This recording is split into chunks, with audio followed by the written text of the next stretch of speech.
And hello, hello! Isang mapagpalang gabi po sa inyong lahat. Ito pong muli ang inyong lingkod, Brother Eric Villanueva. Dito po sa ating pong programa, Bible Expose the Truth. So yan, meron na po tayong magandang sound audio no? At speaker na ako po ay umaasa na inyo pong mapapakinggan na malinaw. So about po ito, no, ang ating pag-uusapan dito po sa part 3 po ng Hell and Soul, no? Part 3. So, tatalakayin po muli natin ang bagay na ito na kung saan ay atin pong napag-aralan ng nakaraan at napatunayan na ito pong tinatawag po na immortal soul ay again, ito po ay aral po ng nagmula doon po sa tinatawag po na mula doon sa isang tao na si Plato na isa pong Greek philosopher about 400 to 300 BC. Diyan po siya nagsimula at ito po'y lumaganap at inadapt na po ito no, ng mga Kristyanismo o tinatawag na church father about po doon sa 200 AD no, ng mga na ito po nang ipinaliwanag po natin at sinabi po natin na lumagana po ito sa RCC o Katoliko at inadapt na po ito ng mga makabagong Kristyanismo na tinatawag na sa nagsulputan po ng mga Baptist, ng mga Pentecost at iba pa pong mga ngayon no na nagsulputan tulad ng INC, no, ng Iglesia ni Manalo, ng MCGI, no, ni Eli Soriano, na nakita po natin, no, at tinignan po natin, siguro kung mapagsuri kayo, tinanong niyo sarili niyo, totoo ba ang mga aral nito about po sa immortal soul? Yan, no, dapat naunawaan po natin na kung saan po nagmula ang aral nito. So, again, no, pag binasa po natin ang Roman 3:3 na ang aral po no ay walang iba kundi doon sa mga Hudyo. Sila po ang nagpalaganap niyan. Sa kanila po ipinagkatiwala ng Diyos yung aral ng Diyos. Wala po tayong laban diyan. Hindi po ito sa mga Greek philosopher na ngayon ay inadapt na po ninyo no, na kasama po ako dati diyan na naniniwala na yung kaluluwa pag namatay ay pupunta sa hell or sa langit, no? At gayon din no na minsan dumadalo pa sa mga kamag-anak ng mga namatay, dinadalaw sila at ito po ay wala pong saysay at wala pong katotohanang aral. Kailan po mangyayari yan? Sabi nila, 40 days, saka akay sa langit, ginaya si Kristo.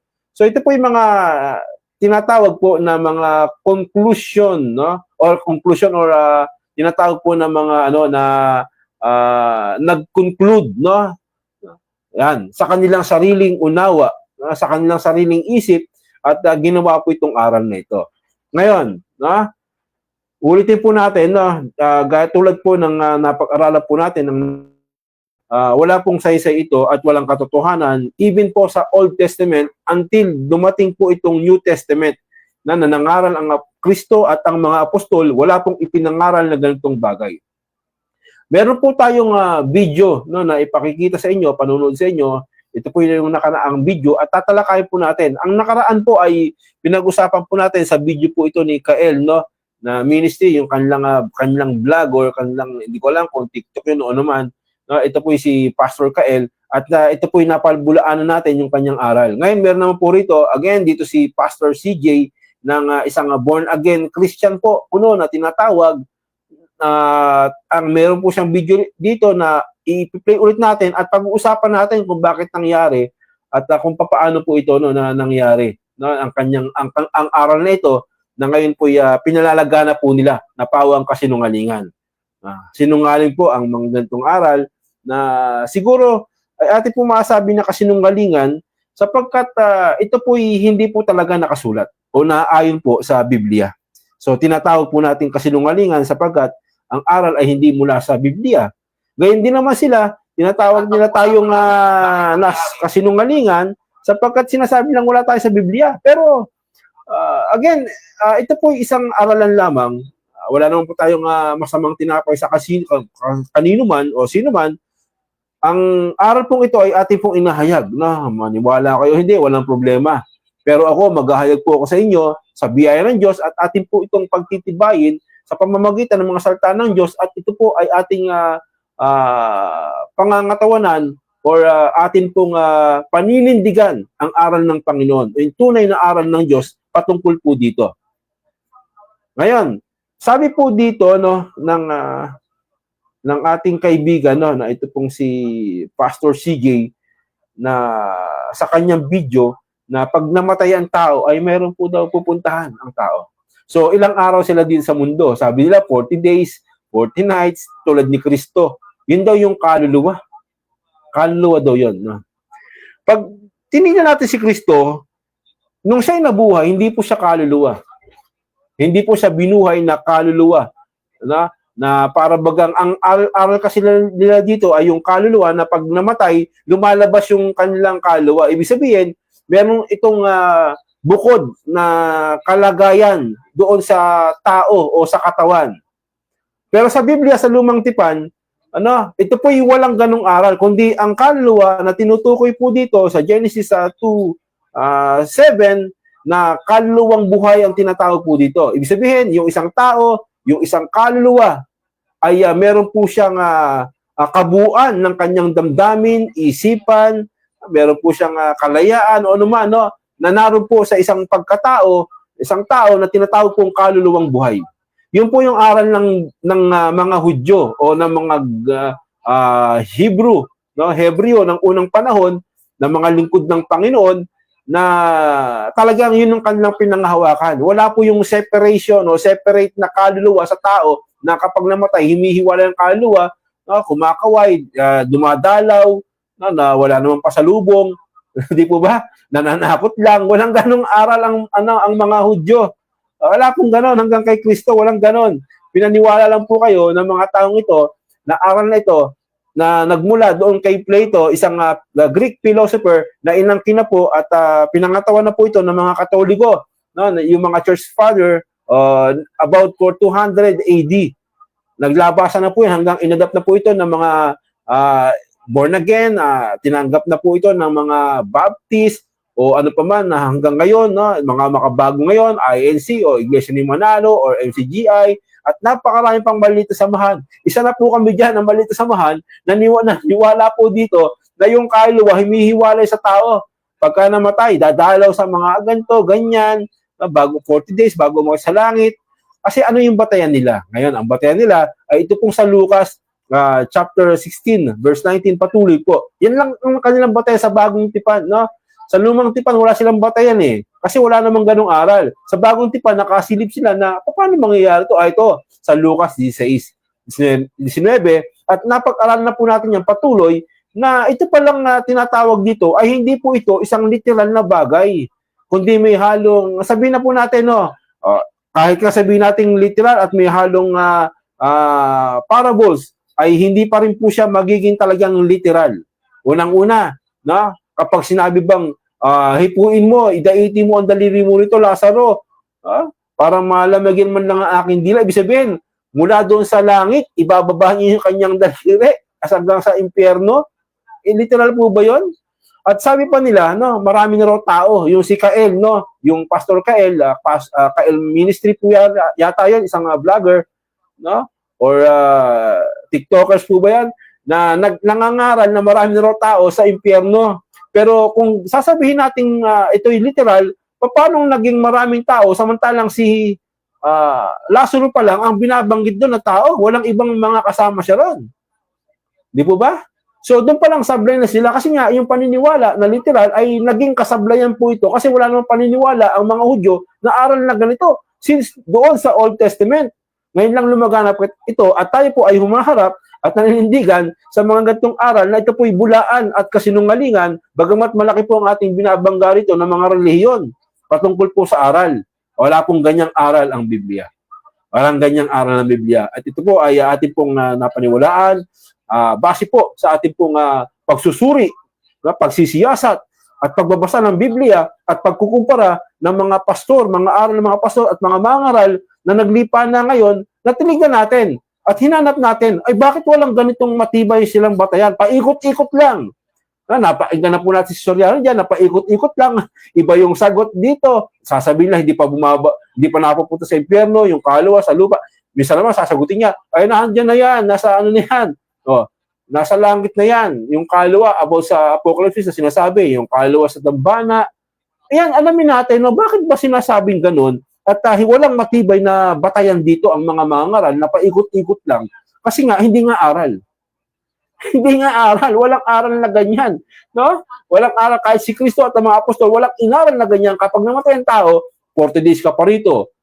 Dito ka pa maglalagalag sa lupa bago umakit sa langit o sa impyerno. Walang ganyang aral ang Biblia.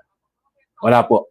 Samantalang ang sinasabi lang pinakamatibay nilang batayan dito, no, na inadapt na po ang aral po ni Plato, isang Greek philosopher, ay pumunta na po sila doon sa kanilang sariling unawa at kata about doon sa Lucas 16:19 patuloy. So meron po tayong video nito. I-play po natin, no, panandalian para maging sentro ng ating topic ang kanilang aral. Ito po si CJ, Pastor CJ ng Born Again Christian po yata ito na nagpapakilala. Pakinggan po natin ang kanyang aral dito. Gaano nga ba kalupit ang impyerno at bakit hindi ka dapat mapunta dito? Kung naniniwala ka sa sinasabi ng Biblia 100%, dapat paniwalaan mo rin ang impyerno. Tatandaan mo kapatid na kapag ikaw ay namatay, dalawa lang ang pwedeng kahantungan ng kaluluwa mo. It's either langit or impyerno. Wala kang karapatan na mamili kung saan mo gustong mapunta. Kung gusto mo mapunta ng langit o ng impyerno. Ang magpapasya nito ay ang Diyos lamang. At depende po ang pasya ng Diyos according sa mga naging desisyon natin dito sa lupa. Kung nanampalataya ka ba? So dito may sinasabi po siya na gaano ba kalupit ang impyerno? Gaano katindi ang impyerno? So meron na siyang conclusion dito o nag-conclude na siya na itong impyerno ay matindi o talagang parusa, parang gano'n, no, napupuntahan ng tao. Kasi sabi niya, meron lang dalawang pupuntahan ng tao pagkamatay niya. Tinatawag po ito na kaluluwa, yan aral nila eh. No? Meron daw dalawa, impyerno or langit. Yan daw ang kanilang pupuntahan. Kaya tingnan natin yung basihan. Siyempre, sinabi ko na po sa inyo, yung basihan. Pero ganun kalupit siya. Ganun katindi ang impyerno. Yung impyerno pong tinutukoy na rito, ito po yung malamang to Hades, no? Hades, na tinutukoy nila. Na sa wikang Greek po ay tinutukoy po itong Sheol. At ito pong Sheol na ito ay pinapaliwanag na libingan or hukay o dako ng patay. Pag namatay ka, yun na yung dako ng lahat ng patay. Patay ka na, nandun ka na. Okay? Tinatawag po itong kamatayan. Pag ang isang tao ay namatay, kamatayan, no? Ito po yung Sheol sa wikang Hebrew, no? At Greek po na Hades sa wikang Grego po. At ito po yung aral nila. Aral po ng mga Hudyo to. Pag namatay ka, doon ka talaga pupunta sa Hades. Either masama or mabuti ka, Hades ang punta mo.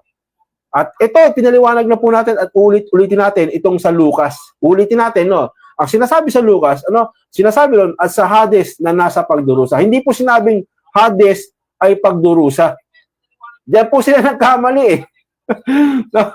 Hindi sinasabing Hades pagdurusa. Lumabas na po itong about 1000 AD, itong salitang hell, ginawang English po. Ang ibig sabihin ay hell. Ito po ay tumutukoy sa Hades, tumutukoy po sa Gehenna, tumutukoy sa Tartarus, na pinag-isa nilang tawag na hell o impyerno. Lumabas po ito around the 1000 AD lang po yung salitang hell. Pero kung sinasabi natin na ang Hades ay hell o impyerno, na nandun yung apoy, matinding pagdurusa, wala pong ganong aral ng mga Hudyo. Again, no, kasinungalingan po yan. Kasi ang definition ng Hades ay sa mga sumulat nito ay yung matinding init, parusa, dilubyo, no, kadiliman, yun yung tinutukoy nilang Hades na parusa, kumbaga, yung Hades. Pero walang ganon. Ang Hades, isang Greek word na sinasalin po ito sa bagong tipan na Sheol. Ito po yung libingan o dako ng mga patay. Pag namatay ka, kamatayan po ang pupuntahan mo, doon ka sa dako ng mga patay. Yan lang po ang tinutukoy dyan. Wala pong tinatawag na apoy, matinding apoy o anuman. Walang ganon dyan. Hurno, walang ganon po sa Hades, no? Yan po yung libingan po yan, no? Ayon po sa mga ayon po dito sa mga Hudyo, no? Ng unang panahon sa OT hanggang dito po sa bagong tipan. Okay, tuloy po tayo sa ating pinag-aaralan na sinasabi niya rito na dalawa lang ang pupunta ng tao. Yung kanilang pananakot lagi, no? Na kailangan maligtas kay Kristo, after maligtas, mag-ika po kayo pag hindi kayo nag-upo, mapupunta kayo sa Hades. At lang naman ang ikutan yan eh. Oo na, mangangaral sila ng impyerno, tatakutin ka. Tulad ng mga Katoliko dati, tinakot yung di ba? Dinala ng mga Kastila ang relihiyong Katoliko rito, tinakot yung mga tao, yung mga Pilipino. Pag ganyan ginawa mo, ma-impyerno ka, ma-Hades ka, impyerno. Yan, ganun ang pananakot nila. Hanggang ngayon, nakuha po nila yung kanilang ang aral na ito. Minanan nila na ang kanilang pangaral, oy, pag hindi ka tumanggap kay Kristo, impyerno ka. Lahat ng impyerno. Dapat sa pangalan ni Jesus, timigil ka. Halimbawa, sinaway mo, wala po sa Diyos, himingi ng na nangangaral ka. Sasabihin ng mga mangaral, lalo sa bus, oy, hindi ka sa Diyos, sa impyerno ka. Di ba? Ganun lang lagi na sinasabi, pangaral nila, kapag ikaw ay dapat tumanggap kay Kristo kasi ma-impyerno ka. Pero hindi ka na nangaral ng Panginoon. Ang aral ng Panginoon, tanggapin mo si Kristo bilang tagapagligtas mo sapagkat ang kanilang ginawa sa krus ay makapangyarihan na makapagliligtas sa tao. Hindi po yung tatakutin mo ang isang tao para maging Kristiyano ay maimpyerno ka pag hindi mo inano si Kristo, ganyan ganito. Wala po. Hindi po ganoon ang pangangaral. So pananakot lang po 'yan, isang systematic or tinatawag na dramatic or tinatawag po na tactics na pananakot upang dumami ang kanilang reliyon. After that, kapag nasa inyo na, bautismo again, bautismo ulit, then singil po ng ikapo o ng pagkakaperahan o pera.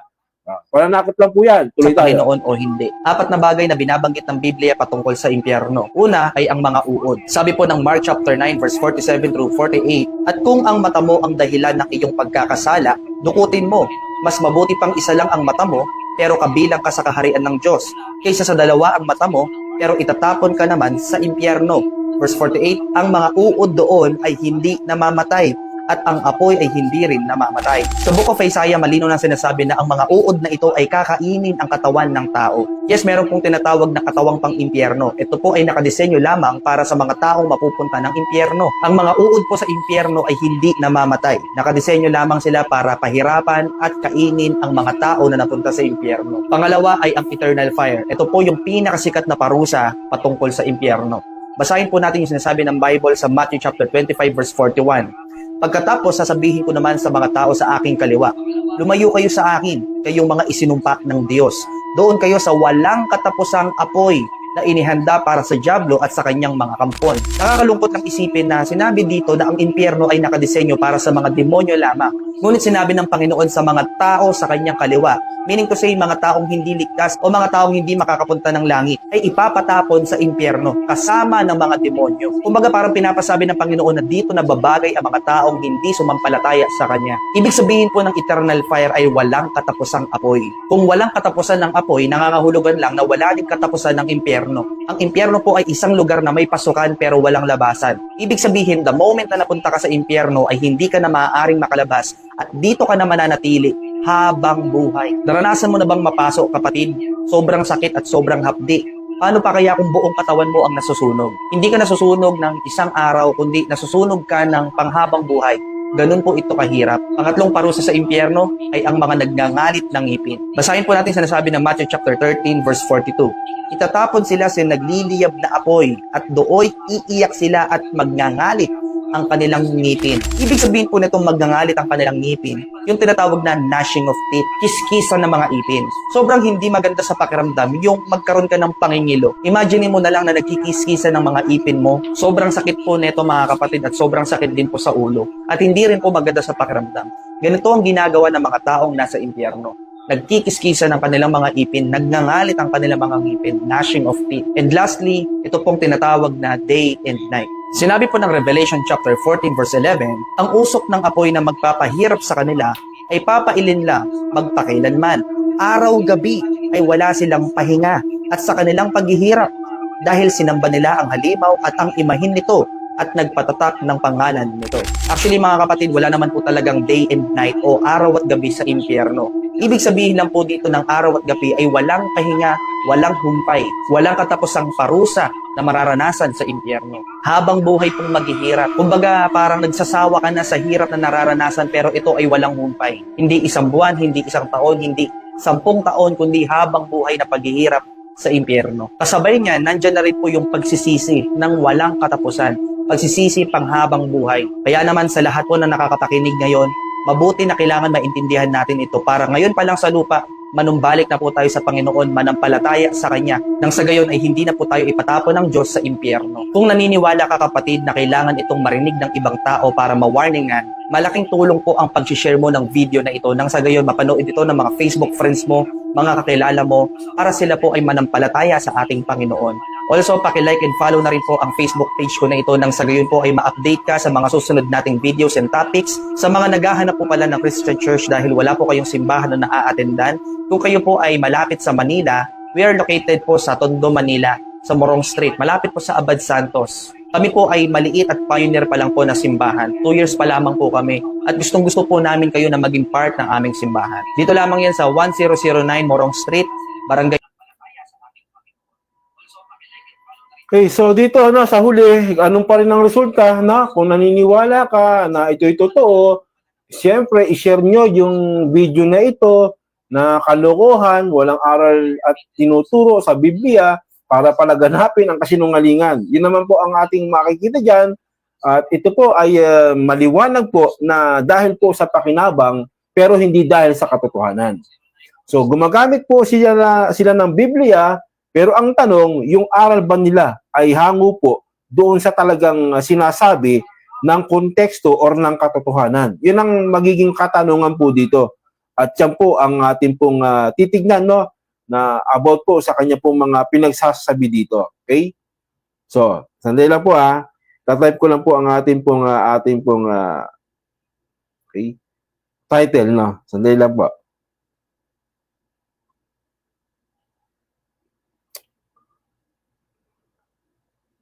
Okay.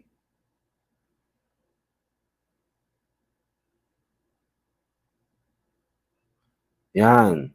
Okay, next. Dito po tayo sa pag-aralan po natin to mga kapatid at napakaganda pong pag-aaral nito. Again, Yan. Sige. Tingnan po natin.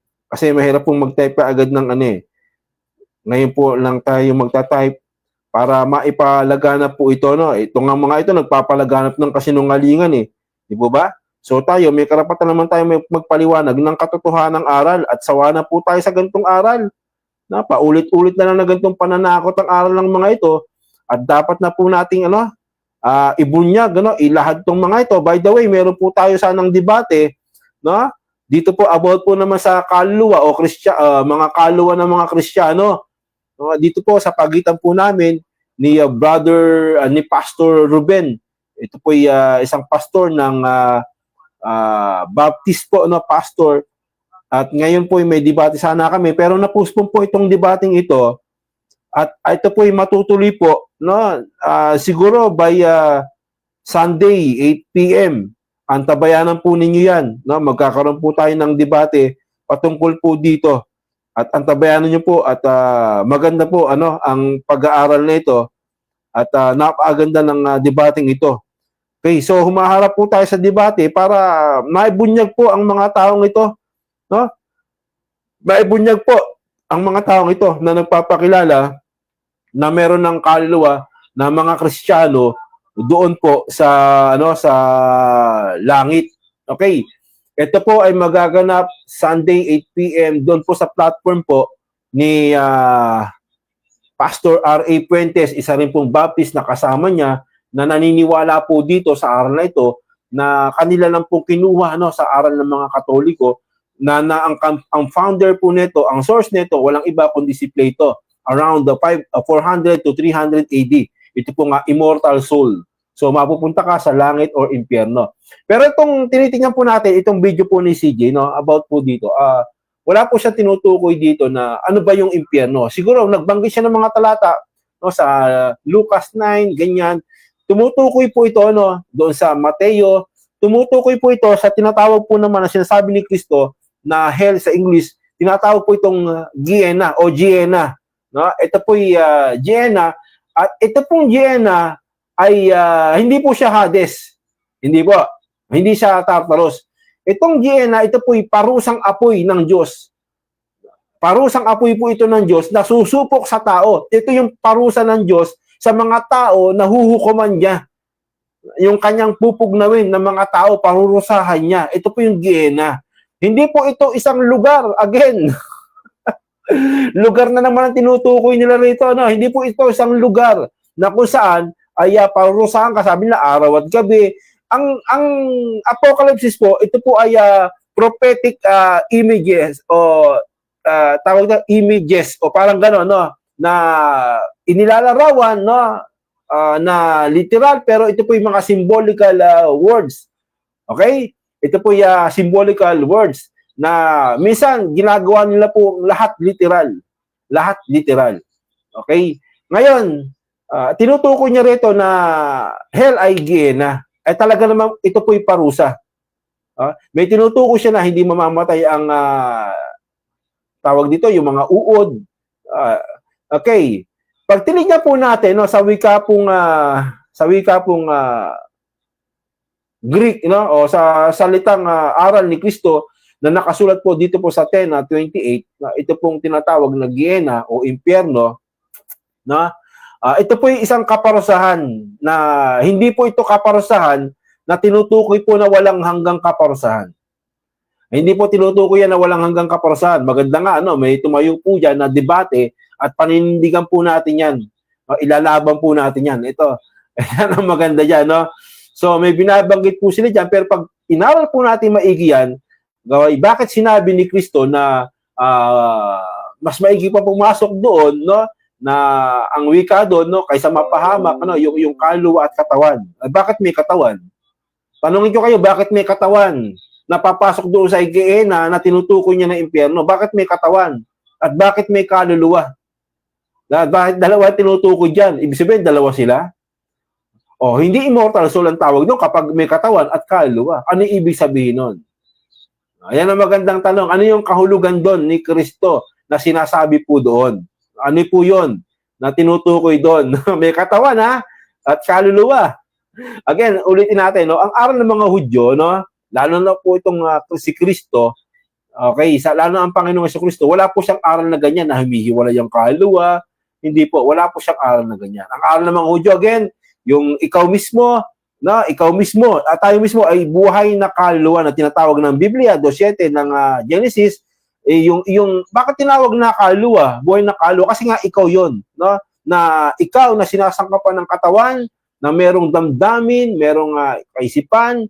Ayan, ito po yung tinatawag na personal or buhay, na may buhay, ito po yung tinatawag na buhay na kaluluwa o kaluluwang buhay. Siya po yun. No? May katawan, siya po yun ang tinutukoy dyan.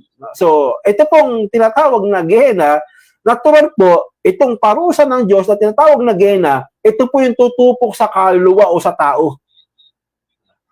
Bibigyan ko po kayo ng maikli lang, no, na iiwan sa inyo na katanungan at kaisipan na bakit itong Gehenna ay tutupok doon sa tao, no, na tinatawag na ang parusa po na tinatawag po na walang hanggang kamatayan or ikalawang kamatayan na tinatawag sa Apocalypse. Bakit po? Ito pong tinatawag po na Gehenna, no, apoy, ito po ay epekto. Epekto po to. No? Bakit tinawag pong epekto? Kasi nga, hindi ito walang hanggan.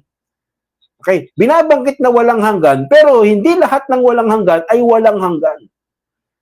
Epekto lang po ito ng apoy, no, na susunog sa katawan o sa kaluluwa. Siya mismo, no, pagdating ni Kristo, susupukin niya yung mga kaaway o yung laban sa Diyos. Okay? Yan po ang nawala po tayo. No? May nakaano pa ba tayo live?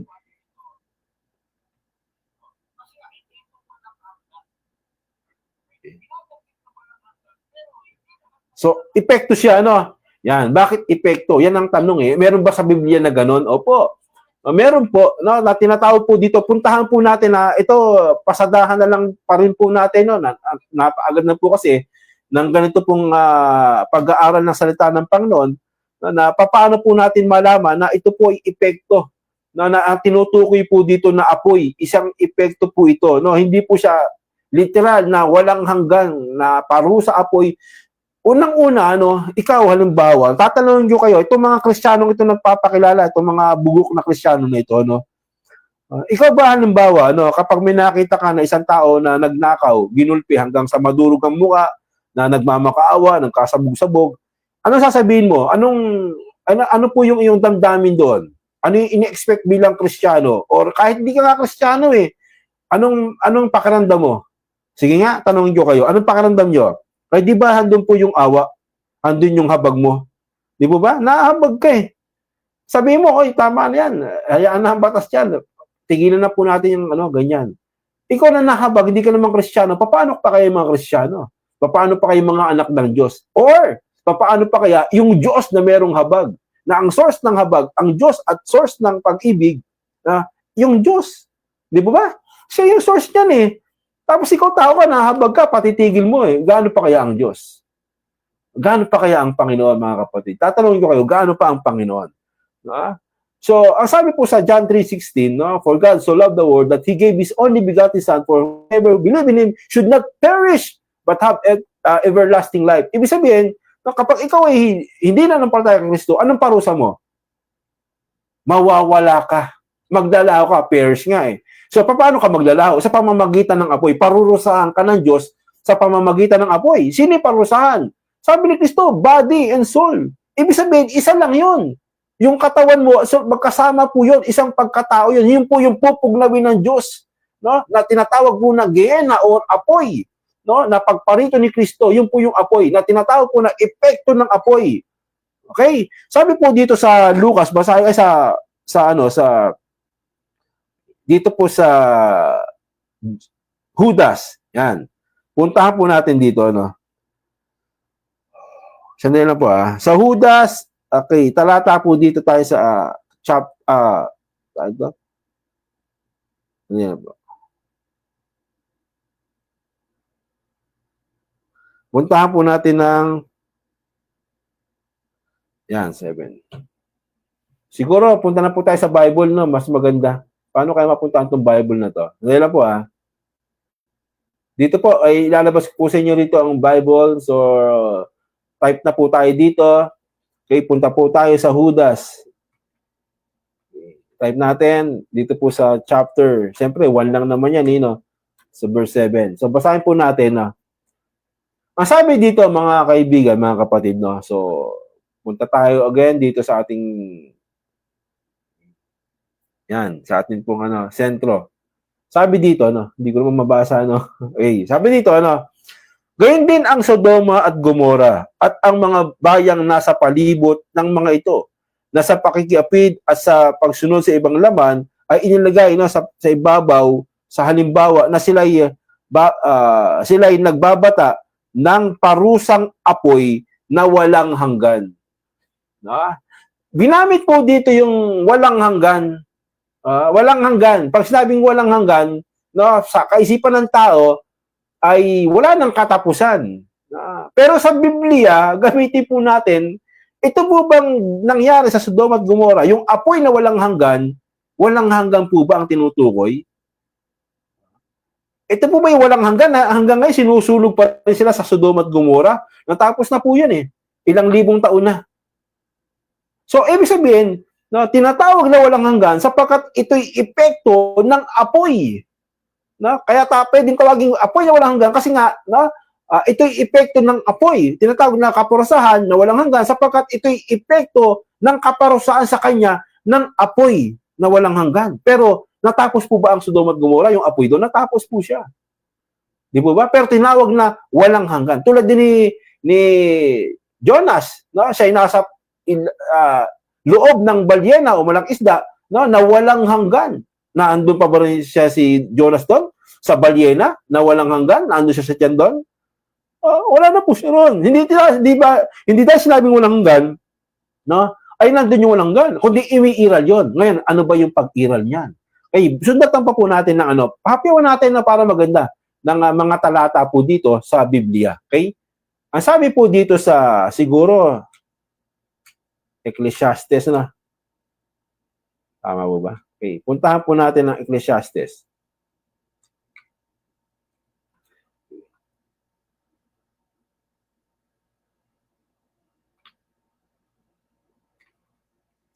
Ay, sarili lang. Dito na po, puntahan natin. So, Sa Ecclesiastes po tayo, no? May tinatawag po dito, no? Ang hirap kasi i-type po dito sa ano, no? Sa dila po, Sa Ecclesiastes, dito po tayo sa, okay?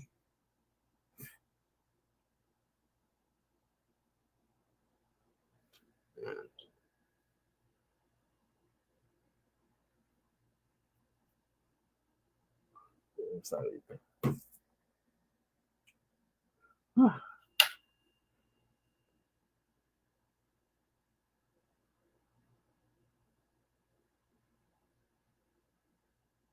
Yan. Okay, Ecclesiastes po tayo. Tingnan natin kung lalabas po,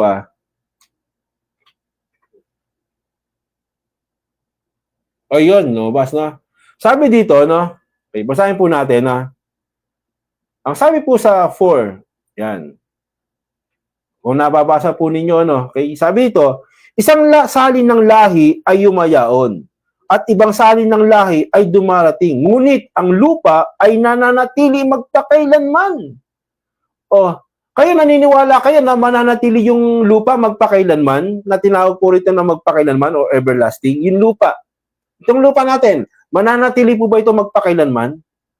Ibig sabihin, epekto po ito ng lupa na mananatili magpakailanman. Saan? Sa pag-aani at pagtatanim o sa lahi at mga sumusunod na lahi, no, na mga saling lahi na yumayaon at dumarating. Ibang saling lahi ay dumarating. So, ito po yung epekto ng lupa na magpakailanman dahil nga doon sa mga lahi. No? O ganyan din po ang parusang apoy na tinatawag na walang hanggan, tulad ng Sodom at Gomora, walang hanggang apoy, no? Magpakailanman, Sodom at Gomora, epekto ng apoy yun na walang hanggan. No? Hindi ibig sabihin na walang hanggang tinupok ang Sodom at Gomora, ang mga tao ron, natapos po yun. No? Even doon kay Jonas, na wala po siya sa tiyan ng balyena o ng malakisda, kaya din dito, yung mga salin ng lahi na piniliwanag dito, ito po yung epekto po ng lupa na nananatili pa rin hanggang ngayon. Pero naniniwala ba tayo magpakailanman po itong lupa na ito na mayroong pag-aani at pagtatanim? At ang lupang ito na tinatawag na literal ay lupa na mayroong nag-aani, may nagtatanim, nagtatrabaho ka. Lupa po ito na literal na ngayon pong tinutungtungan natin. So magpakailanman po ito. Magpakailanman ito. Kaya, ibig sabihin, hindi ba ito maglalaho o mawawala sa inyong pangunawa? Pupuglamin ng Diyos ang lupa at langit. Di po ba? Mawawala ang langit at lupa. O ibig sabihin, magpakailanman ba ang lupa rito dahil tinutukoy na magpakailanman? Hindi po. So, epekto po ito ng lupa, epekto ng apoy, no? Even doon po, sa binabanggit po, sa Genesis, puntahan po natin, parang dalian lang po, para maunawaan po natin itong aral ng Panginoon about po dito, Okay? Sabi po dito,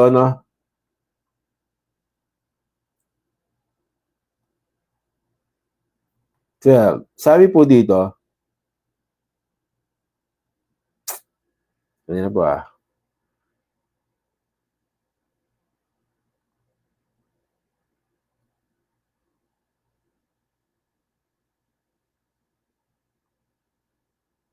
Okay. Genesis po, puntahan po natin, Sabi po dito, puntahan po natin ang, okay, medyo na pa tayo 8, ba? Hindi. Type na natin. Okay. Meron pong binabanggit po dito sa Genesis, kung ating pong mapapansin, mga kaibigan, mga kapatid, Hindi po natin na dahil lang 12, ano na po 12.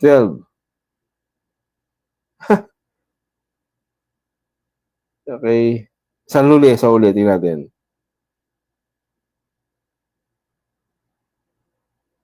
Yan, sabi dito, sa 22. Samantalang ang lupa ay lumalagi. Lumalagi ang lupa So, saan siya lumalagi?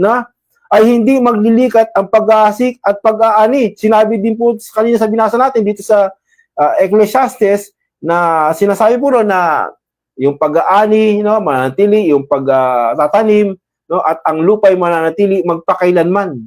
So magpakailanman ng lupa, no? Nandun siya, epekto po ng lupa na magpakailanman kasi nga andun po yung pag-aani, pagtatanim. Habang naman yung lupa, magpakailanman, mayroong pag-aani, pagtatanim. Okay? Ganun din po dito, no, namamalagi ang wika ang lupa at hindi magdilikat ang pag-aasik, pag-aani, at ang lamig, at ang init, tag-araw, tag-ginaw, at ang araw, at gabi. Ibig sabihin, namamalagi siya, epekto ng lupa, na merong pag-aani, merong pagtatanim, magpakailanman, na lumalagi siya. Ganun din po na lumalagi ang lupa, magpakailanman, dahil nga sa pag-aani at pagtatanim, o saling lahi, at ng mga dumarating na lahi, ayon po sa Ecclesiastes. So, ganyan din sa apoy. Sa Sodom at Gomora, apoy na walang hanggan, no? Ibig sabihin, magpakailanman, yun epekto ng apoy yun, magpakailanman, dahil nga merong tinutupok doon. Pero natapos po yun. Di ba? Natapos yun. So, hindi tinutukoy din sa Biblia, sa Bagong Tipan, no? Na dahil sinasabing magpakailanman, magpakailanman man talaga. No? Meron pong, kaya nga sa pag-aaral ng Biblia, susuriin natin maigi yung ating pinakikinggan. No? Hindi lang po nagbabase tayo sa isang talata, therefore, kinalilimutan na po natin yung ibang talata, no, na meron din binabanggit dito magpakailanman.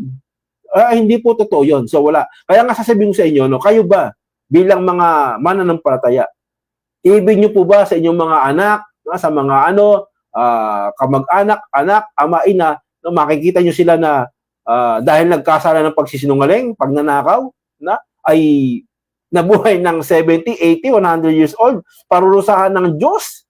Malupit kayo nang walang hanggang parusa dahil nabasa nyo lang magpakailanman. Di ba sabihin na po natin, ang hihina, ang mamangmang ng aral ninyo? Biri mo, ganun ang gagawin ninyo, magpakailanman. Si Kristo may sinasabi na yung masama ay parurusahan ng marami, papaluin ng marami. Yung hindi naman gaano, may paparusang kaunti o hindi ganun karami. So meron parusa. Hindi mawawala ang parusa. Sabi nga nito, ikaw ba naranasan mo na maano sa kalan, mainitan? Ang hirap, di ba? Talagang mahirap, masakit yan. Yun pa nga lang, inaangal mo na eh. Tapos niliitin mo itong parusa ng Diyos ng apoy. No? Yung bang apoy na tinutukoy, at tapos gugustuhin pa yung walang hanggan, yun lang, baka makita mo si Kristo na bumababa at hatulan yung masama. Magsumiksi ka na kung saan eh. Hindi mo na alam ang gagawin mo eh. Yun lang apoy sa kalan, iniiyak mo na eh. Di ba? Si Jay, pastor ng Ikapo, iniiyak mo na yung apoy ng kalan eh. Tapos pupunta ka pa sa walang hanggan na hindi mo naman naunawaan ang aral mo. Di ba? So isipin mo, kung ang Panginoon bumaba rito na may galit, doon pa lang magtago ka na sa pinanggalingan mo. No? Apoy talaga ang tutupok siya, tutupukin ka talaga ng apoy at hindi natin alam kung hanggang kailan yung apoy na na parusa mo. Hindi natin alam kung hanggang kailan natutupukin kayo ng Panginoon, yung mga masasama. Na abutin man ng ilang panahon yan, hindi natin alam. Pero hindi ito magpakailanman. Hindi ito yung walang hanggan na parusahan ka ng Diyos na walang ganong aral ang Biblia. Wala pong ganon. Nagkamali lang kayo kasi nga ginamit niyo yung walang hanggan dahil nga nag-conclude kayo na walang hanggan talaga ito. Yan po ang problema nyo. Nagnakaw ng manok, nagsinungaling. Anak mo, yung kamag-anak mo o sino man tao, parusahan ng Diyos na walang hanggan. Sige nga. Tapos nabuhay lang ng 80, 90 years old, tapos walang hanggan ng parusa, ang lulupit nyo naman.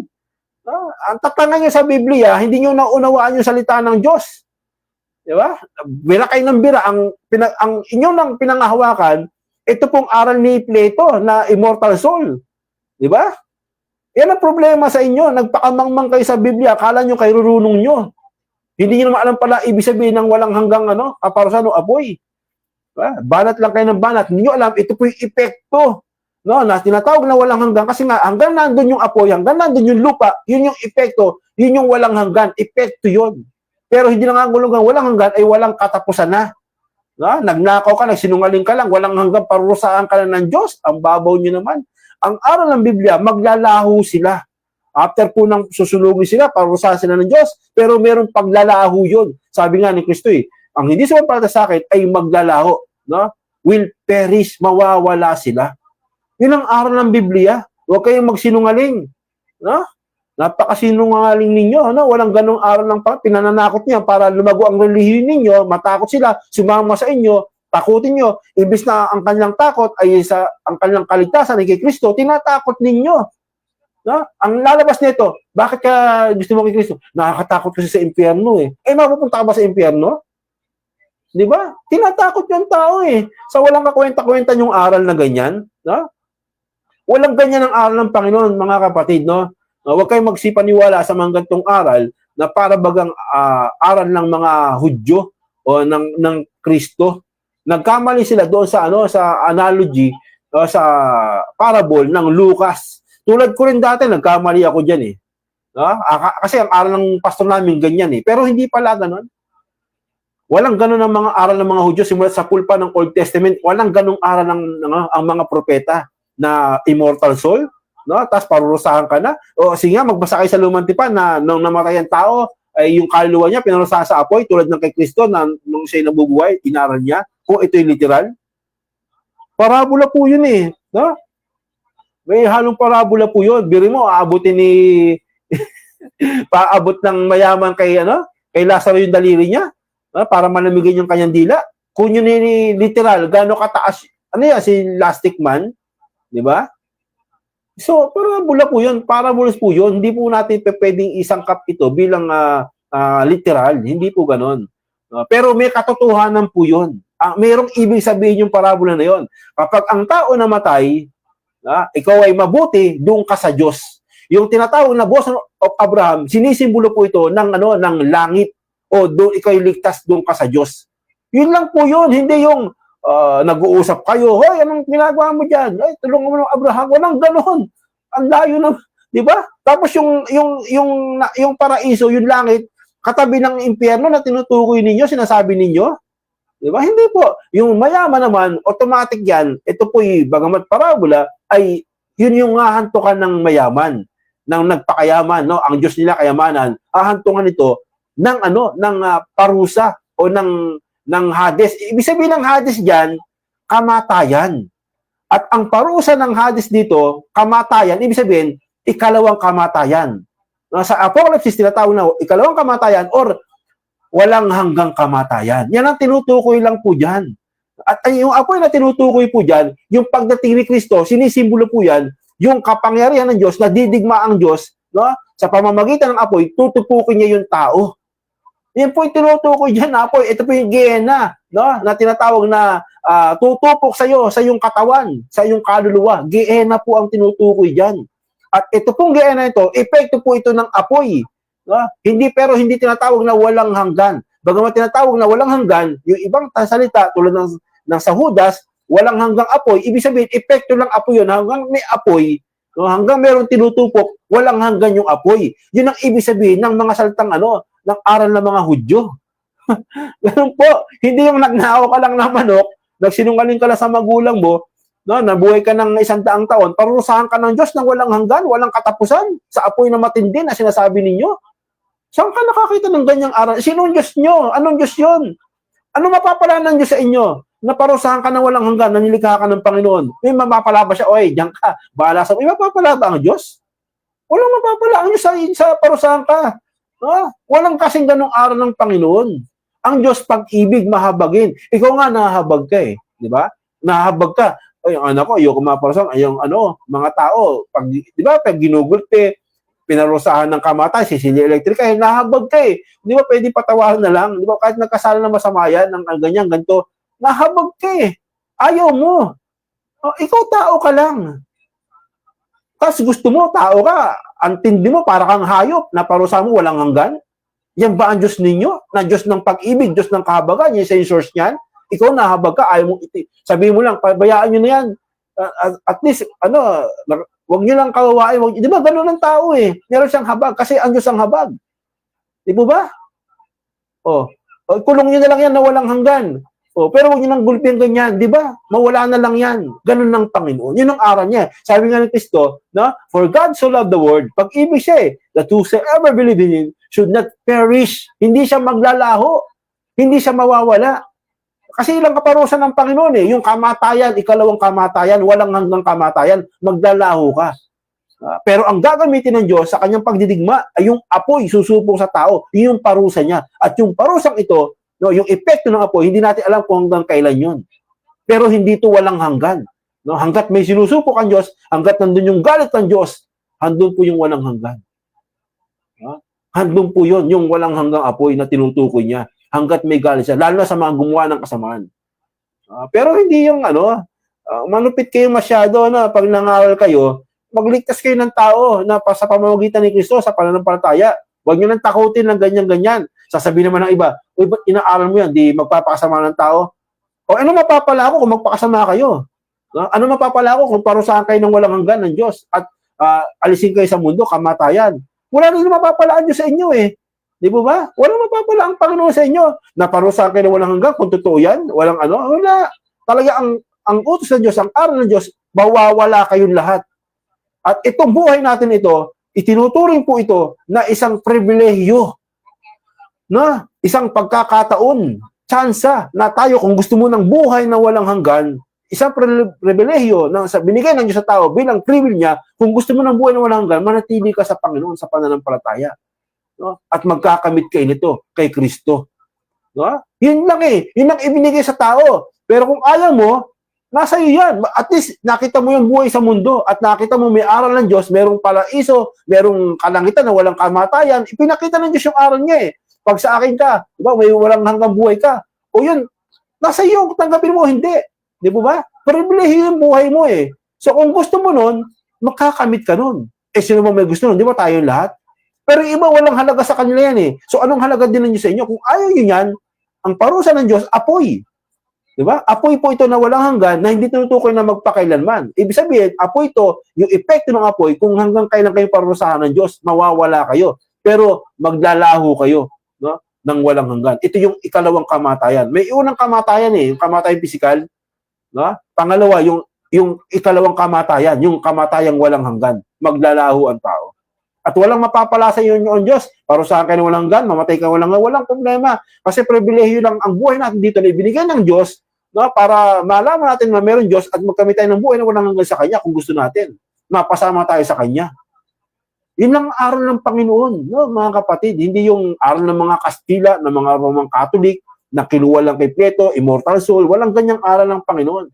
Walang ganyan. So ito'y, ang tinutukoy doon mga kapatid no, na sa Lucas, no, apoy yan eh, no, parusa yan. Pero dalawa lang yung pupunta ng tao. Either sa Diyos or doon po sa kamatayan. Kasi yung hadis na tinutukoy dyan sa wikang Hebrew ay Sheol, kamatayan. Mananatili ang tao sa kamatayan, walang hanggan. Yan po ang tinutukoy po dyan na kanyang palinhaga. Na? At ito ay sa pagdating ni Kristo, tutupukin po ang tao ng mga masama sa kapamamagitan ng apoy, makikipagdigma ang Diyos. Na? Ewan ko lang sa inyo, ito nga si CJ, sa apoy pa lang sa kalang, takot na eh, nanginginig na eh. Diba? Nanginginig na eh. E paano ko pa kaya yung apoy ng Diyos? Ewan ko kung saan kayo mapunta, diba? Yung pa lang, sapat na eh. Baka sabihin nyo, walang hanggan na to diba? Walang katapusan, Lord, itago mo kami, diba? Ayaw namin makita ka, baka doon pa lang eh. Sabihin mo, parang walang katapusan na eh. Yung epekto ng galit ng Diyos na apoy eh. Ewan ko lang diba?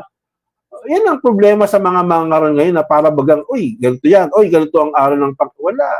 Nakabasa na ng walang hanggan na. Ay, hindi po. Okay. So ito, nung nalaman natin to, lalo tayong nagpursige na ipangaral ito sa Panginoon, na sa mga tao. No, hindi para manakot, kundi para ituwid yung aral ng mga taong ito na mga nagkakamali. Nasa inyo yung pribilehiyong binigay ng Diyos. Kung gusto niyo makita ang Diyos, magkaroon ng buhay na walang hanggan, nasa inyo yan. Kung ayaw nyo, maglalaho kayo, mawawala kayo sa mundo. No? Mawawala talaga kayo sa mundo. Kasi nga, tinanggihan nyo yung pribilehiyong inaalok ng Diyos sa inyo, na binigyan ka ng buhay, no? Binigyan ka ng aral para makita mo ang Diyos na walang hanggan, magkaroon ka ng buhay na walang hanggan. Ayaw mo, may parusa ka. Ito yung kamatayang walang hanggan. Di ba? Yan ang aral ng Panginoon talaga. Yan ang gusto ng Diyos. Yan ang aral ng Panginoon. Hindi yung kalokong aral ninyo na nakabasa lang kayo ng walang hanggang apoy, walang hanggan na. Epekto lang yan ng apoy or ng lupa o ng habang binasa ko nga sa inyo, nananatili ang lupa saan? Sa mga lahi na dumarating at naglalaho. Epekto ng lupa yan na walang hanggan. Kasi nga merong dumarating at mga nawawalang mga lahi. May nagtatanim, may nagasik, na manatili ang lupa magpakilanman kasi nga epekto ng lupa na handyan siya doon sa pag-aani at pag-aasik. Pero hindi nangangulugan yung lupa mananatili magpakailanman. Di ba? Yan ang ibig sabihin po ng araw ng Panginoon, mga kapatid. No? Tulad din sa Doma, yung apoy na walang hanggan.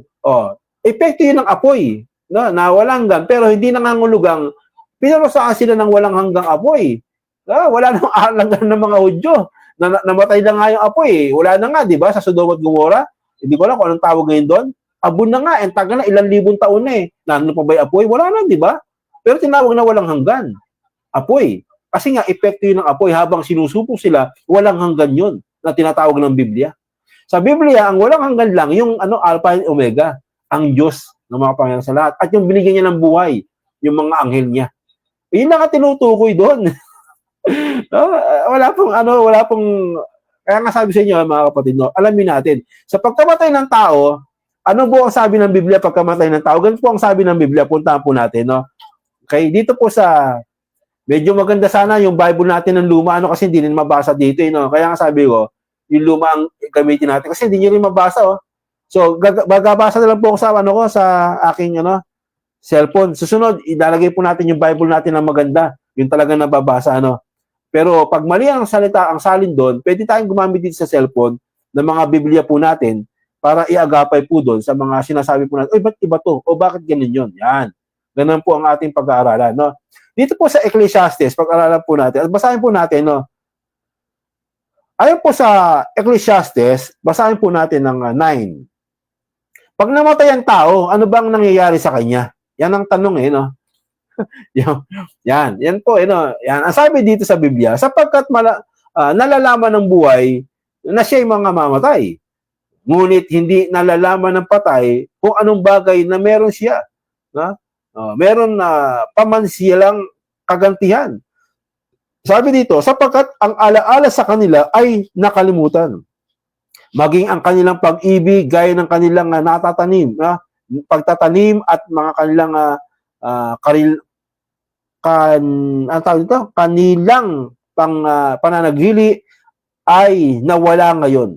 Nawala naman lang silang anumang bahagi pa na magpakailanman sa anumang bagay na nagawa sa ilalim ng araw. So maliwanag po dito na ang mga patay, ang wika, walang kagantihan sapagkat ang alaala sa kanila ay nakalimutan, nakalimutan. Ibig sabihin, wala na. Patay ka na 'di ba? Kahit sabi mo na, nakalimutan na yung pagiging hero mo o ano man. Kasi nga wala na rin silang alaala Wala na rin, patay na nga Meron pa bang alaala ang patay? Wala na. Ikaw mismo na patay, maging yung kaluluwa mo. Kasi ang kaluluwa po, mga kapatid, ito po yung ikaw mismo na merong damdami, merong pag-iisip. Yan yung kaluluwang buhay na tinatawag. Kaya nga pag namatay ka, sabi nga ni Pedro, na si Kristo, yung kanyang kaluluwa at katawan nandun sa Hades. 3 araw, 3 gabi. O ba't di umakit sa langit, di bumaba sa impyerno? Yung kaluluwa, magkasama yun kasi yun ang tinutukoy doon. Pero hindi pinabayaan yung kanyang kaluluwa. Ibig sabihin, hindi siya pinabayaan mamatay kasi yung kaluluwa, ibig sabihin, life, yung living soul or buhay. Buhay po ang tinutukoy sa lumang tipan. Sa aral ng mga Hudyo, tinutukoy po itong buhay. O bumalik yung buhay ng bata. May tanong sa atin yun na ganyan Yung kaluluwa ng bata, bumalik. Ibig sabihin, bumalik yung kanyang buhay. Kasi ang kahulugan ng buhay, ng kaluluwa sa lumang tipan ay buhay or yung kanyang pagkatao. Maraming kahulugan yan Yung kanyang, mismo ikaw, yung sarili mo, yung human being, yun po yung kaluluwa at buhay na tinutukoy. Kaya pag bumalik ang kayong kaluluwa, tulad sa bata, doon kay Elias, ibig sabihin, bumalik yung buhay. Yeah? Yan ang kahulugan niya. Kaya sabi nila, wala yung buhay, bumalik ulit. Ibig sabihin, naligtas na si Lazaro, yung bata, nasa langit na. Tapos babalik pa kung mapahamak pa yung bata paglaki niya, nandun na pala siya sa nasa kaligtasan na, kung maging loko-loko pa siya, gumawa pa siya ng kasamaan, hindi napahamak pa tuloy, ibig na nasa langit na. Kasi nga, mali ang pakahulugan ninyo. Ibig sabihin ng kaluluwa, buhay po yun. Bumalik yung kanyang buhay. Meron tanong sa atin yan sa hari. So, nasagot po natin. Ganun lang kasimple ang pinakasagot dyan, mga kapatid. So, dito po, balik po tayo, dito po sa, sa Job. Yan, punta naman tayo sa Job, para bigyan ko lang kayo ng pansamantalang mga pag-aaral, about dito, Basahin po natin dito sa Job, sa 7. Ibig sabihin ng 7, 7, Okay, yan. Okay, punta po tayo sa verse 15. Sabi dito, na napat pinipili ng aking kaluluwa ang pagkainis at ang kamatayan kaysa aking butong ito. Aking kinayamutan ang aking buhay. Di ko iniibig mabuhay magpakailanman. Bayaang ako'y mag-isa sapagkat ang aking mga karawan ay walang kabuluhan. O, ibig sabihin dito, no, yung kanyang kaluluwa, no, yung pagkainis ay pinakainis niya at ang kamatayan kaysa aking mga butong ito. Yon, no? Ano pat pinipili ng aking kaluluwa, siya mismo yung kaluluwa eh, no? Yung kanyang pagkatao, yung damdamin, yung kanyang, yan, kaluluwa po ang tawag diyan, no? Mga kapatid, no? Yung kamatayan. Isipin, may kamatayan ng kaluluwa. Sabi nila, wala raw immortal soul daw eh. May kamatayan, sabi nito eh. Pinipili ng aking kaluluwa, ang wika, ang pagkainis, at ang kamatayan. Tapos sabi nyo, immortal soul? Sige nga. At ang aking kinayamutan ng ang aking buhay. So yung kaluluwa, tinutukoy kasi sa Hebrew, o sa mga Hebrew, o ng mga Hudyo, yung kaluluwa, tinutukoy na kinainisan ng wika, yung aking buhay. Buhay kasi yon sa isang kanilang pangunawa dito. Hindi yung humihiwalay na para bang ghost na humihiwalay, ganyan. Wala, buhay po yun. Yung kaluluwa, ikaw mismo yun, yung buhay mo yun. Yan. Yan po ang tinutukoy po ng mga sinaunang mga propeta ng Diyos. Yan, sila David. Ito mga si David, di ba? Si Kristo, yung kaluluwa niya, 3 araw, 3 gabi. Ganun din ang wika si David, yung kanyang, andun pa rin hanggang ngayon yung kanyang libingan. O, umakit ba sa langit yon? Di nga? Okay? Sabi dito, sa 6 po ng awit, punta po tayo, para maunawaan po ninyo, na ito pong pinag-aaral natin na isang mahalagang bagay, Sabi po dito sa 6 ng awit,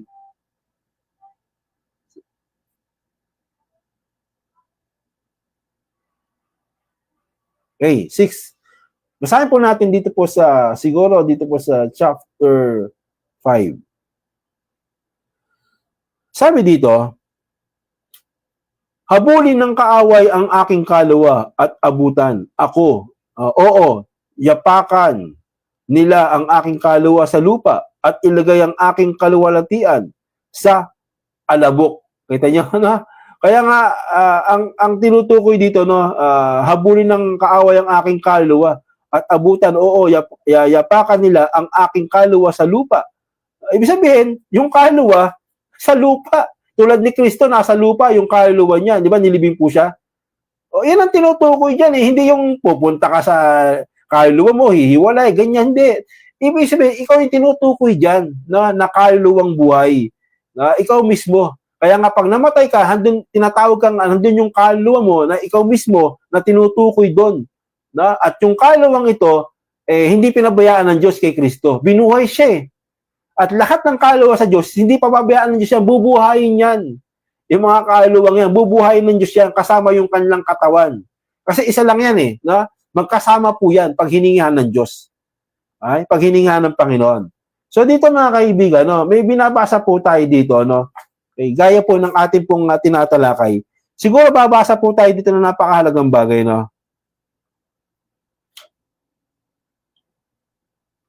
Sabi po dito, okay.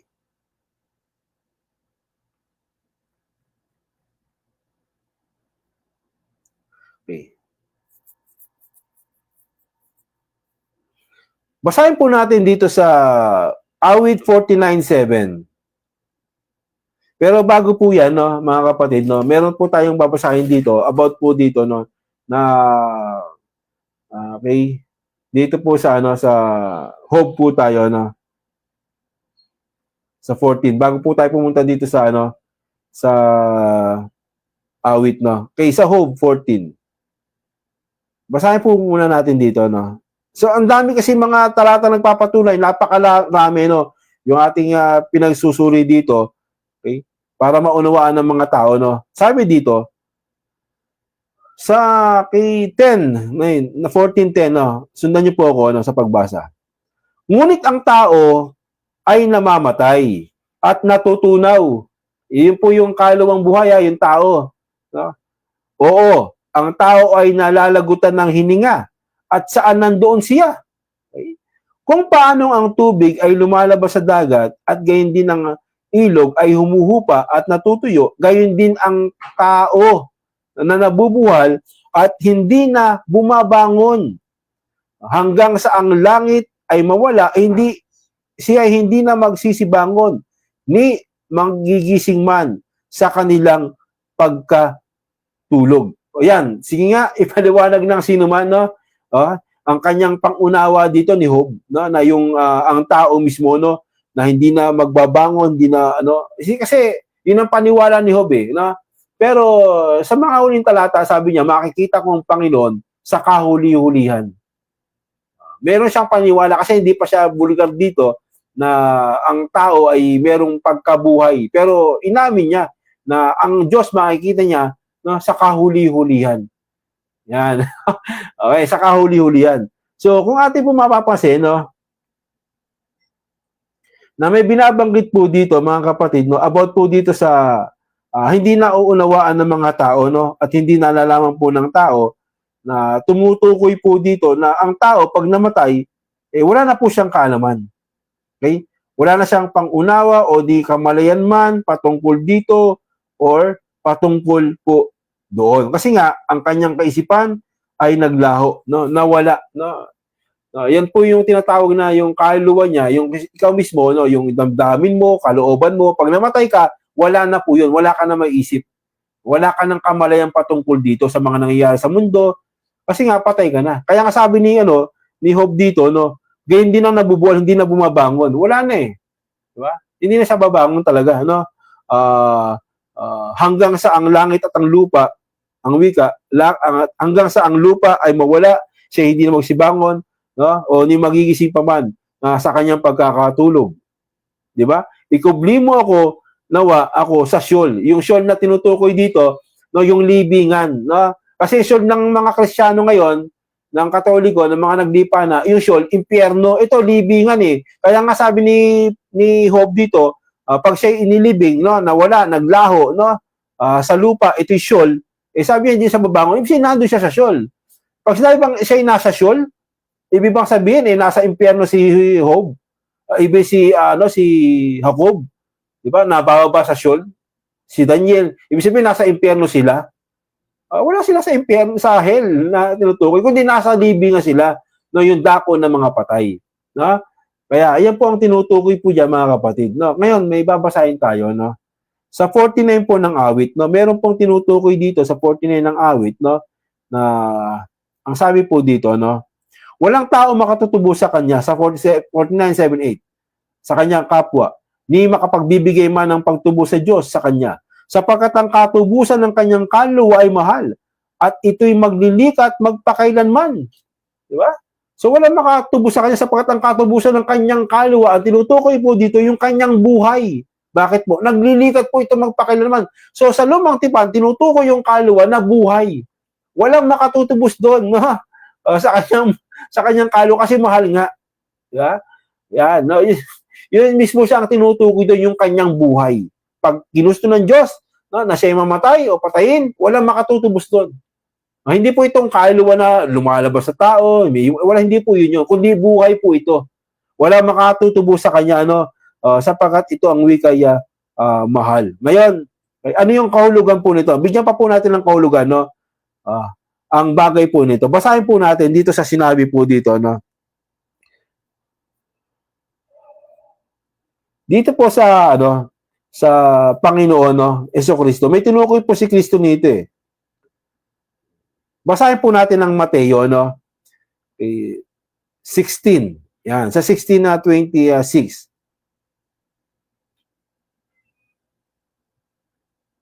Sabi po sa 16:26 ng Matthew. Para maunawaan natin na hindi nagkakaiba yung lumang tipan at bagong tipan patungkol sa kaluluwa. Okay? Hindi po nagkakaiba yan. So, dito po sa Matthew 16:26, ang sabi po dito, mga kapatid, sabi dito, okay, 25 na po tayo magsimula. Sapagkat sino mang magligtas ng kanyang buhay, sino mang ang magligtas ng kanyang buhay. So, may tinutukoy na buhay dito, Sabi, ang katubusan ng kanyang kaluluwa ay mahal eh. So, ano ba yung buhay dito? Ano yung kaluluwa? Ibig sabihin ni Kristo, yung kaluluwang ito yung buhay. Buhay po yun, hindi yung hinihiwalay. Buhay po ang tinutukoy doon. At ang sino mang mawala ng kanyang buhay, ang wika, dahil sa akin ay magkakasumpong nito. Bakit makakasumpong kay Kristo pag nawalan ng buhay? Kasi sino man ang wika mawalan ng kanyang buhay, mamamatay yung yung kanyang kaluluwa, yung buhay, mawawala yan Pero pag nasumpong mo si Kristo, ang wika rito, ang sino mawalan ng buhay, ng kanyang buhay dahil sa akin, ay makasusumpong niyon.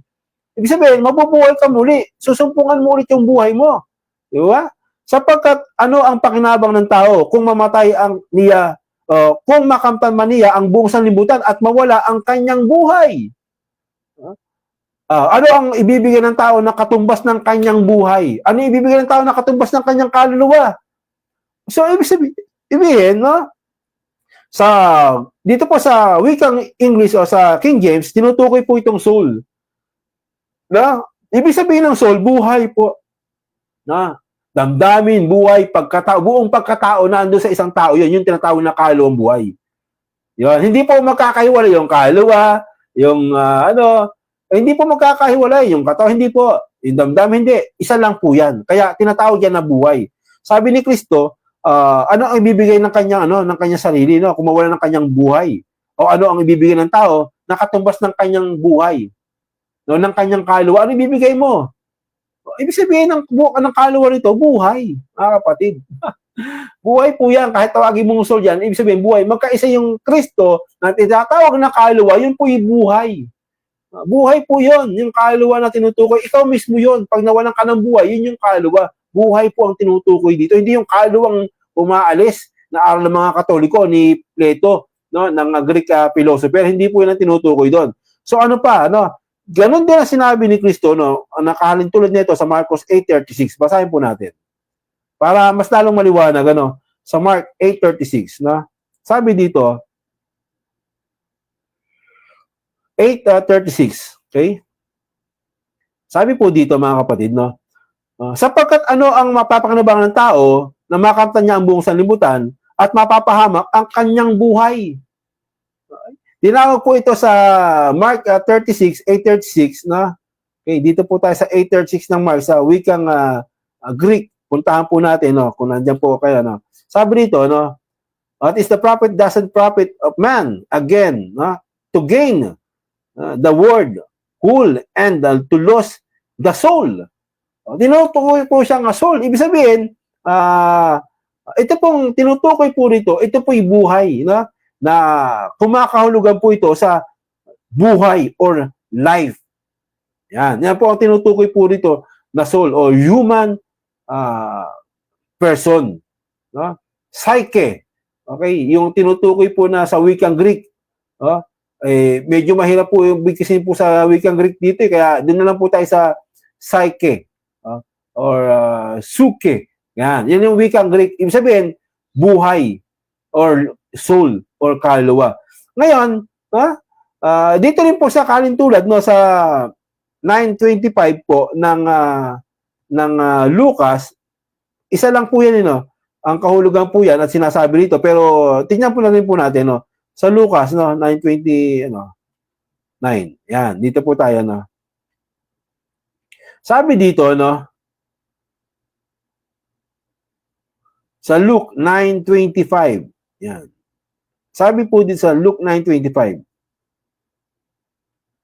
Sapagkat ano ang pakikinabangin ng tao kung makamtan niya ang buong sanlibutan at mawalan o mapahamak ang kanyang sarili? Yan naman ang tinutukoy dyan ni Lucas, sarili. Kaluluwa, buhay o sarili. Kasi isa lang yan Diba? Yung sarili mo, ikaw yung kaluluwang buhay Buhay mo, kaluluwa, yun ang tawag po dyan ni Kristo. At sa wikang Hebrew, ito po yung tinatawag po na sarili. Okay? 25, Yan. Basahin po natin ng sa wikang Greek, whole himself. Himself ang tawag diyan, sarili mo. Mapahamak ang iyong sarili o yung kaluluwa mo o yung buhay mo, na tinatawag na po rito na he o to or himself, itself. Yun yung kaluluwa, ikaw mismo yung kaluluwa.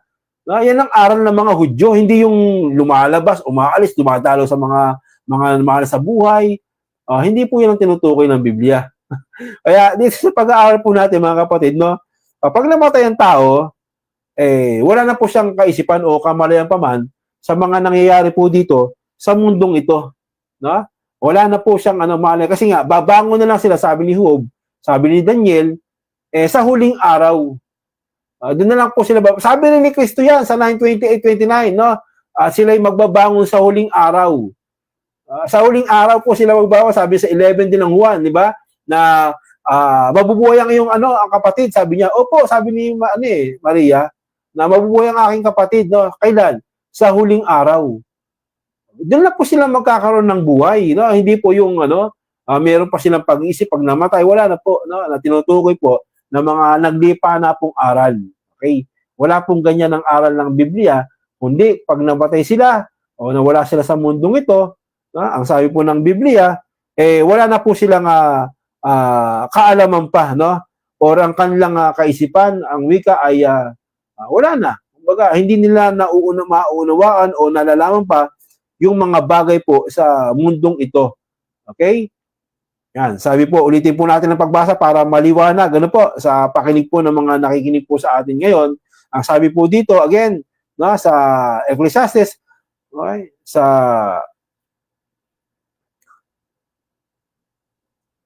sa GIS, po, sabi dito,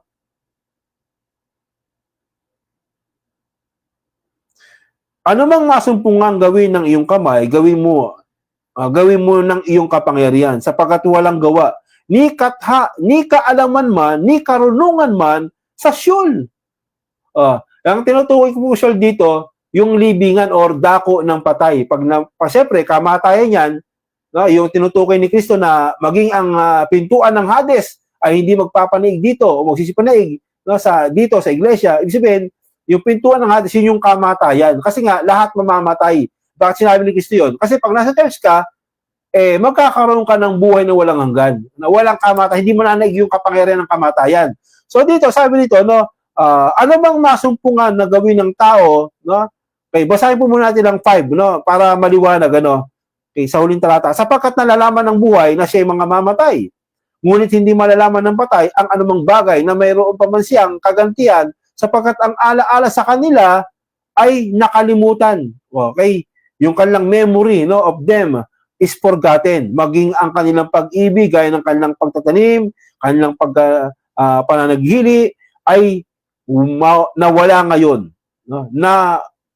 Nawala naman silang anumang bahagi pa ng magpakailanman sa anumang bagay na nagagawa sa ilalim ng araw. So sa 10, sabi nito, anumang masumpungang gawin ng iyong kamay, gawin mo ng may kapangyarihan. Sapagkat walang gawa, wala raw gawa na?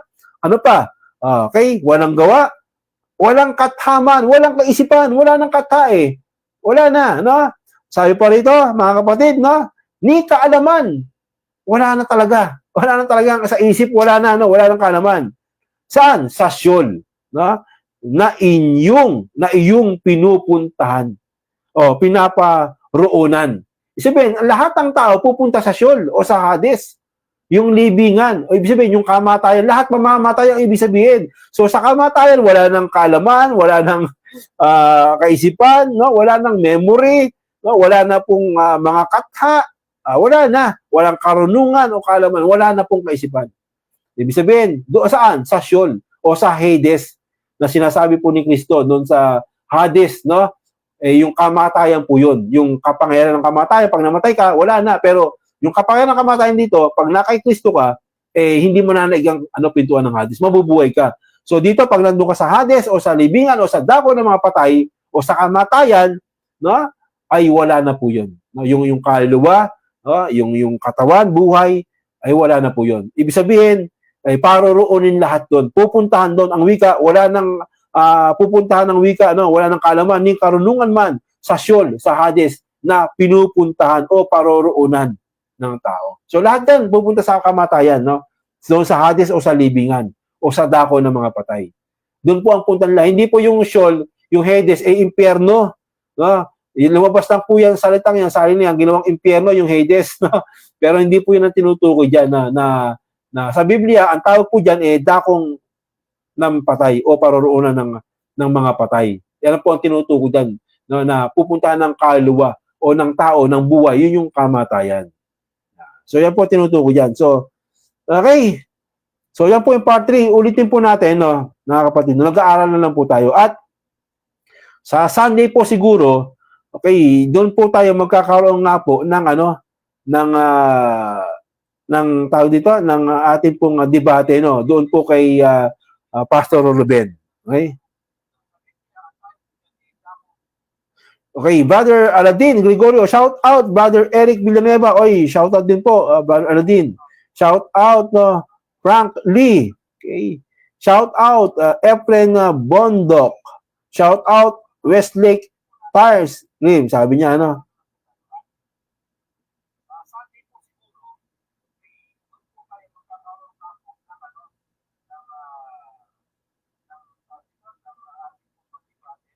Sabi niya dito, si Westlake, kakalawag po natin sa pananampalataya ito, no? Ang immortal of the soul ay doktrinang tinuro ng ahas kay Eva. Nang sabihin niya na hindi ka mamamatay. At yan niya ang lumaganap ng immortal of the souls. Sabi niya, tinuro daw ito ng ahas no kay Eva na sinasabing hindi ka mamamatay. No?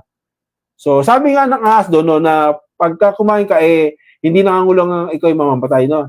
Ngayon sabi naman ni Eva, no, huwag kang hihipo, huwag kang kakain sapagkat kay mamamatay. No? Sabi naman ng Diyos. Unang-una, no, ang tinutukoy po doon, kapatid, no, ang tinutukoy po doon na mamamatay, yung ikaw mismo, yung tao, na mamamatay ka talaga yung tao kasi isa kayo yung espiritu mo. Kasi nga, namatay nga si Eva at Adan doon spiritual Yun talaga yung kamatayan nila, yung spiritual. Okay? So, yung puno ng buhay naroon. So, yung puno ng buhay, anytime, pwede silang kumain ng puno ng buhay. Hindi pinagbawal sa kanila ng Diyos yun. Ang ipinagbawal lang ng Diyos, yung pagkaalam na yung punong kahoy ng pagkaalam ng mabuti at masama, yun lang ang pinagbawal ng Diyos. Yun lang ang pinagbawal ng Diyos, no? Na huwag kakain nun sapagkat nga ang wika, pag kumain sila ng ganon, sila yan, no? Ang wika, okay, basahin natin para, para maganda po, no, sa Genesis, ano. Basahin po natin dito, sa Genesis. Total, pinuntahan naman nyo po yan. Tingnan po natin, no, yung isang kwento po dito, no, isang bahagi po dito.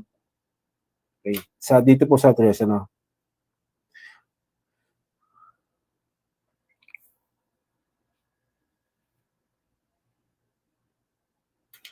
Sabi dito, no, ang ahas nga ay lalong tuso kaysa aninman sa mga hayop na parang nanilikha ng Panginoong Diyos. At sinabi niya sa babae, tunay bang sinabi ng Diyos na huwag kayong kakain ng alinmang kahoy no, sa kahalaman? Ibig sabihin, alinman. Kahit yung puno ng buhay, kahit yung puno ng kalaman, o alinman, kahit ano, huwag kayong kakain. Yun yung pagkatuso niya Ha? Hindi naman binawal ng Diyos na huwag kakain ng alinman Pero ang sabi rito ng babae, sinabi ng babae sa ahas, sa bunga ng mga punong kahoy na halamanan ay makakakain kami. Ibig sabihin, kahit yung punong kahoy ng buhay ng buhay, makakakain sila. Hindi pinagbawal ng Diyos yun Pag kumain sila nun, hindi sila mamamatay. Di ba? Hindi sila mamamatay. Ha? Datapat sa bunga ng punong kahoy na nasa gitna ng halamanan, ay sinabi ng Diyos, huwag kayong kakain yun. Huwag ninyong hipuin, baka kayo'y mamatay. Okay? Sinabi ng ahas sa babae, tunay na hindi kayo mamamatay. Yan, sa pagkatas ng Diyos, pag kumain kayo na, madidilit ang inyong mga mata at kayo magiging parang Diyos na nakakilala ng masama at mabuti. So, yun po yung kanyang turing, na kayo magiging parang Diyos. So, nasilaw po yung babae ron na para bagang, magiging parang Diyos or yung parang Diyos kasi rito, para bagang magiging parang Diyos ka dahil nga alam mo na yung mabuti at masama. Kasi ito si Eva at Adan, wala po tong kamalayan wala po tong balis o anumang kasamaan, sa kanyang wala po para silang mga sanggol.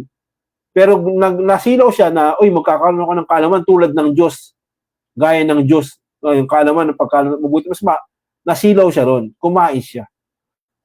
So namatay po siya. Spiritual, si Eva at si Adan. Okay, sabi dito,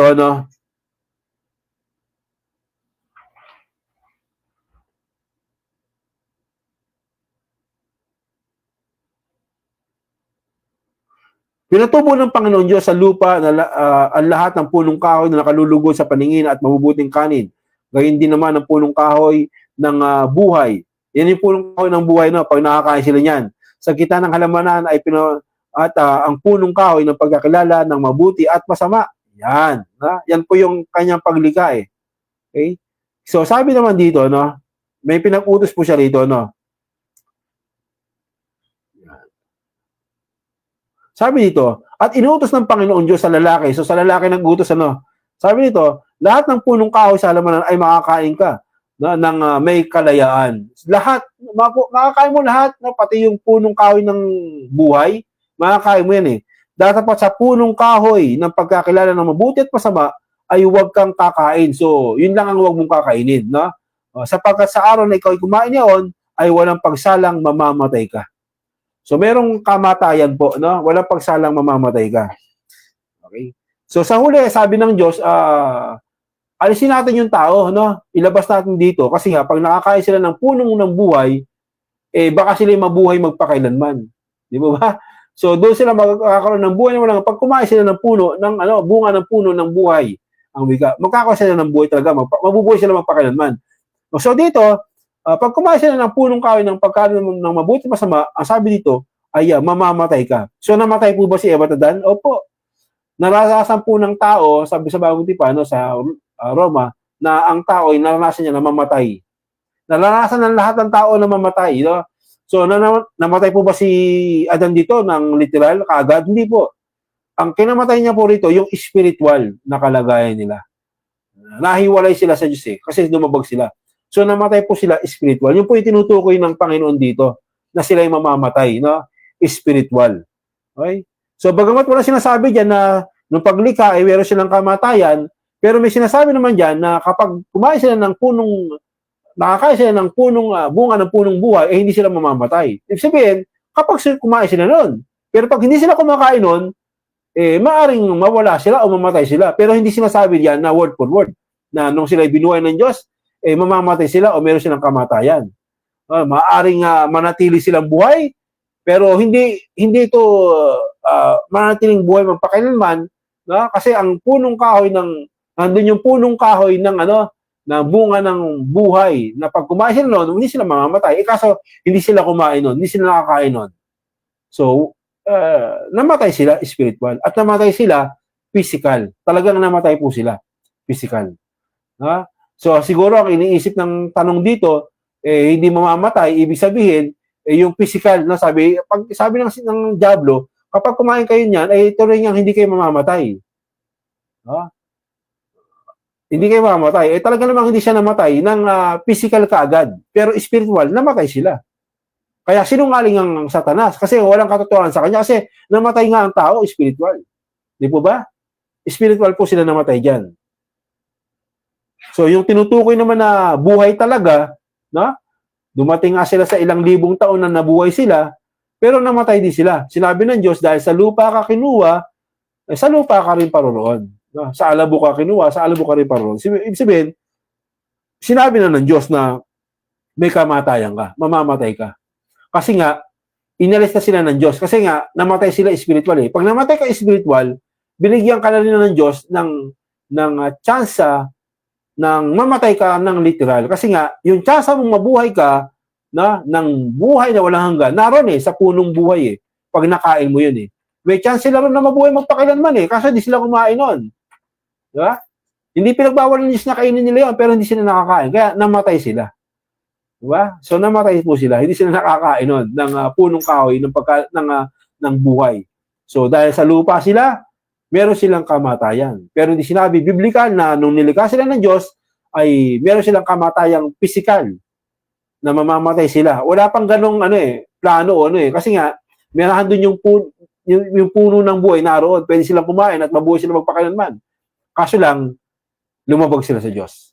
So nung lumabag sila sa Diyos, tinapon sila, inalis sila sa paraiso, no? Baka makakain ng punong kahoy ng buhay at mabuhay magpakailanman. Magpakailanman, hindi sila mamamatay pag sila nakakain nun. Hindi nakakain. So namatay din, even yung kanilang physical body bumalik sa alabok. Sabi ng Diyos, babalik ka sa alabok. Dahil sa alabok ka rin kinuha. Yun ang naging hatol sa kanila. sa kanilang pagkakasala. Nung sila yung nagkasala na. Namatay sila spiritual at mamamatay din sila na sa halip na meron silang kalayaan at mayroong pagkakataong mabuhay magpakailanman, inalis din ng Diyos yun. Inalis din. Kaya sila namatay ng literal na kamatayan. Yan. Inalis ng Diyos yun eh. Di ba? Ayaw kasi ng Diyos na merong kamatayan. Kaya lang, lumabag sila. So, namatay sila. Okay? So, yun lang po, no, mga kapatid. No? At sa susunod na pagkakataon, abangan po ninyo. Sa Sunday po, ay meron po tayong debate po dito, no, na magaganap, mga kapatid, mga kaibigan. God bless po sa lahat, no? Brother Siren, shout out. Brother Romeo, shout out po sa inyo, no, sa inyong pakikinig. No? God bless po, mga kapatid. At hanggang sa muli, itong inyong lingkod, Brother Eric Villanueva, dito po sa programang Bible Expose the Truth. Shalom.